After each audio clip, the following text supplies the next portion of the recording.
ప్రకృతి ఉత్పత్తుల మార్కెటింగ్ మరింత విస్తరిస్తోంది. ప్రారంభంలో వీటిని విక్రయించేందుకు రైతులు ప్రత్యేకంగా స్టాల్స్ ఏర్పాటు చేసి ప్రయోగాలు చేశారు. అయితే క్రమేపీ వీటి ప్రాధాన్యతను తెలుసుకుంటున్న వినియోగదారులు ఈ ఉత్పత్తుల కోసం ఎదురు చూస్తున్నారు. ఈ పరిస్థితుల్లో ప్రకృతి ఉత్పత్తులకు డిమాండ్ పెరిగి వాటి మార్కెటింగ్ విస్తరిస్తూ పోతోంది. ఇలాంటి అంశాలన్నీ సాగు చేసే రైతులకు అనుకూలంగా మారి పరోక్షంగా రాబడి పెరిగేలా దోహదం చేస్తున్నాయి. తూర్పుగోదావరి జిల్లా దేవరాపల్లి మండలం యాదవోలు గ్రామానికి చెందిన రైతు పాముల వెంకటకృష్ణ 4 ఏళ్లుగా ప్రకృతి వ్యవసాయ పద్ధతిలో సాగు చేస్తున్నారు. దీనిలో భాగంగా తను మరో 3 స్నేహితులతో కలిసి 40 సెంట్ల విస్తీర్ణంలో కూరగాయల సాగు చేసేందుకు నిర్ణయించారు. దీనికి అనుగుణంగా ఏడాది క్రితం నుంచి ఏటీఎం మోడల్ అనుసరించేందుకు అవసరమైన ఏర్పాట్లు చేసుకున్నారు. అందరికీ నమస్కారం. నా పేరు పి వెంకటకృష్ణ. తూర్పుగోదావరి జిల్లా దేవరపల్లి మండలం. నేను పనిచేస్తున్నటువంటి పరిధిలో ఎక్కువ మంది రైతులతో ఏ గ్రేడ్ మోడల్ మరియు ఏటీఎం మోడల్ ఎక్కువగా వేయిస్తున్నాను. అలాగే పలు పంటలు కూడా వేయించడం జరుగుతుంది. ముఖ్యంగా ఈ ఏ గ్రేడ్ మోడల్లో వంగ, మిర్చి, టమోటా, గోరుచిక్కుడు, బెండ, అలాగే మధ్యలో దోసపాదులు కూడా పెట్టడం జరిగింది. అలాగే ఎర్ర పంటలుగా బంతి, ఆముదం మొక్కలు పెట్టడం జరిగింది. అలాగే బయోడైవర్సిటీ మొక్కలుగా మొక్కజొన్న, సజ్జలు, జొన్నలు పెట్టడం జరిగింది.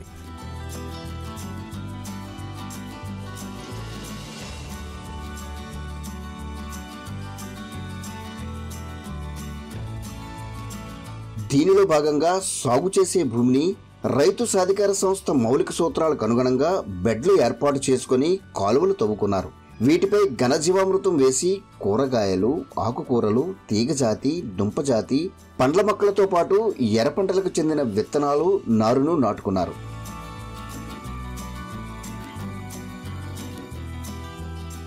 అందరికీ నమస్కారం. నా పేరు కోన గౌరీ పార్వతి. మాది యాదవోలు గ్రామం, దేవరపల్లి మండలం, తూర్పుగోదావరి జిల్లా. మా గ్రామంలో రైతులు ఎక్కువ మంది రైతులతోటి ప్రకృతి వ్యవసాయం చేపిస్తున్నాము.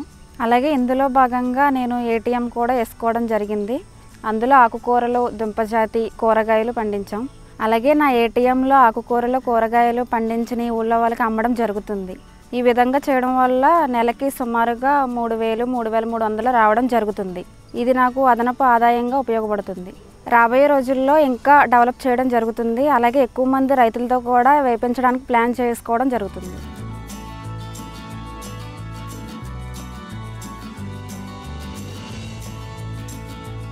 ఈ పంటలకు 15 రోజులకు ఒకసారి ద్రవజీవామృతాన్ని అందిస్తున్నారు. అదేవిధంగా చీడపీడలను నిరోధించేందుకు ముందు జాగ్రత్తగా వేపగింజల కషాయాన్ని పిచికారీ చేసుకుంటున్నారు. దీంతో పాటు పంటలో ఉత్పత్తి పెంచేందుకు కోడిగుడ్డు నిమ్మరసం ద్రావణాలను అందిస్తున్నారు. అందరికీ నమస్కారం. నా పేరు గళ్ళి గంగారత్నం. ఎంటీ క్లస్టర్ దేవరపల్లి, తూర్పుగోదావరి జిల్లా. నేను ఏటీఎం మోడల్గా 3 రకాలుగా ఎంచుకున్నాను. ఆకుకూరలు, దుంపజాతి, కాయగూరలు. ఈ ఏటీఎంలకి నేను ఎటువంటి రసాయనాలకు వాడకుండా వీటికి ద్రవజీవామృతము 15 రోజులకు ఒకసారి స్ప్రేయింగ్ చేయటం జరుగుతుంది. పురుగు పట్టకోకుండా వేపగింజల కషాయము, దశపర్ని కూడా స్ప్రే చేయటం జరుగుతుంది. నా ఏటీఎంలో వచ్చిన ఆకుకూరల్ని, కాయగూరల్ని నేను ఫస్ట్ నా కుటుంబంలోకి నేను ఉపయోగించుకుంటున్నాను.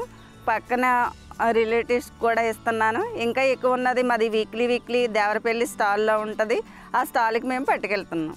మేము ఇలాగ ఏటీఎం వేయటం చూసి చాలా మట్టికి వాళ్ళు కూడా ఇంటికాడ ఖాళీగా ఉన్న ప్లేసుల్లో కిచెన్ గార్డెన్ వేయటానికి ఎక్కువ మక్కువ చూపిస్తున్నారు. మేము కూడా వేపిస్తున్నాం.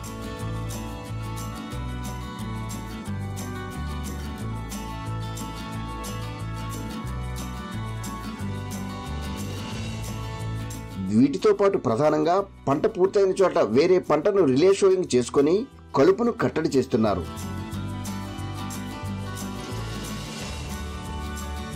అదేవిధంగా ఎప్పటికప్పుడు పంటలో వచ్చిన కలుపును తొలగించి శుభ్రం చేసుకుంటున్నారు. ఈ విధంగా సంస్థ విధించిన సార్వత్రిక సూత్రాలను సాగులో పక్కాగా అమలు చేస్తున్నారు. అందరికీ నమస్కారం. నా పేరు రామ్మోహన్ రావు. యాదవోలు గ్రామంలో L3గా పనిచేస్తున్నాను.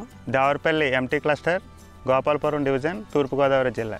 20 సెంట్లలో మేము ముగ్గురం కలిపి ఒకరికొకరు సహాయంగా ATMs బెడ్స్ తడుపుకోవటం, బెడ్స్ వేసుకోవటం, విత్తనాలు నాటుకోవటం జరిగింది. మా ముగ్గురు ATMల్లో సుమారుగా ఒక నెలకు 15,000 రూపాయలు ఆదాయం మిగులుతుంది. ATMల ద్వారా మాకు ఆదాయం లభించడంతో మాకు తృప్తిగా ఉంది.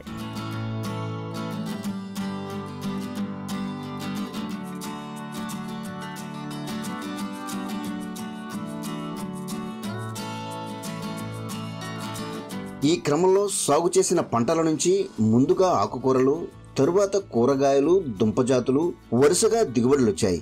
వీటిని మార్కెటింగ్ చేసే క్రమంలో ప్రభుత్వ కార్యాలయాల వద్ద స్టాల్స్ ఏర్పాటు చేసి విక్రయిస్తున్నారు. ఇదే కాకుండా ఈ ఉత్పత్తుల గురించి తెలిసిన వారంతా నేరుగా పొలం వద్దకే వచ్చి కొనుగోలు చేస్తున్నారు.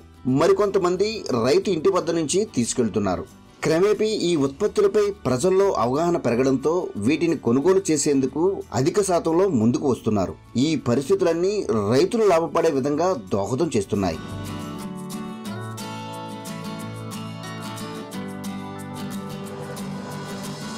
ఈ విధంగా విస్తరించిన మార్కెటింగ్ రైతుకు ప్రయోజనకరంగా మారడంతో ఈ పద్ధతిని అనుసరించేందుకు తోటి రైతులు ముందుకు వస్తున్నారు.